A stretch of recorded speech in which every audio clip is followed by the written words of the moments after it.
Hello viewers, welcome to Bharati's creative gardening and cooking. Deepavali పండుగ వచ్చేసింది కదా, అందరూ పిండి వంటలు చేయటంలో బిజీగా ఉంటాం కదా.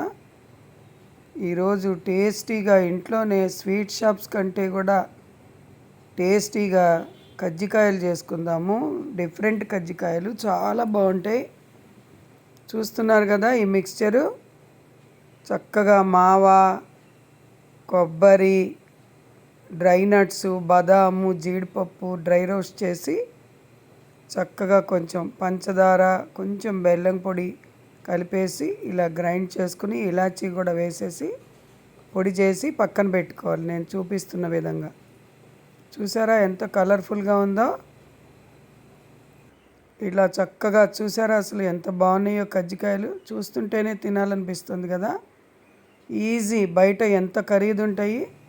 పావు కిలో 200-300 ఉంటాయి, 4-5 వస్తాయి. అవే ఇంట్లో చేసుకుంటే తక్కువ ఖర్చుతో బ్రహ్మాండంగా చేసుకోవచ్చు. చక్కగా బాణల్లో ఇలా నూనె వేసుకుని జాగ్రత్తగా చక్కగా ఫిల్లింగ్తో పెట్టుకొని కజ్జికాయలు మీడియం హీట్లో పెట్టుకుని ఇలా చక్కగా గోల్డెన్ బ్రౌన్ కలర్ వచ్చే వరకు వేయించుకోవాలి.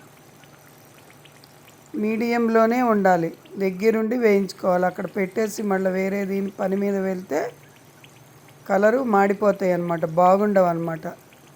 అలా మీడియంలో పెట్టుకుని వేయించుకుంటే చక్కగా వచ్చి లోపల కూడా ఉడికి చాలా టేస్టీగా ఉంటాయి అన్నమాట. ఇలా ఈ కలర్లో రావాలి. చూసారా ఎంత బాగున్నాయో, గోల్డెన్ కలర్లో. ఇలా గోల్డెన్ కలర్లో రావాలి, మరీ ఎక్కువ వేయించద్దు. టేస్టీ కజ్జికాయలు రెడీ అవుతాయి. మనం చక్కగా పైన ఇలా పిస్తా, జీడిపప్పు పెట్టి డెకరేట్ చేసుకోవచ్చు. కావాలంటే మంచిగా డబ్బాలో కూడా ప్యాక్ చేసుకుంటే స్వీట్ షాప్ నుంచి తెచ్చిన విధంగా ఉంటాయి. కాకపోతే కొంచెం టైం పడుతుంది, పట్టినా కూడా మనం రోజు చేసుకోం కదా, చాలా టేస్టీగా ఉంటాయి. మీరు కూడా చేసుకుని ఎలా వచ్చినాయో కామెంట్ పెట్టండి.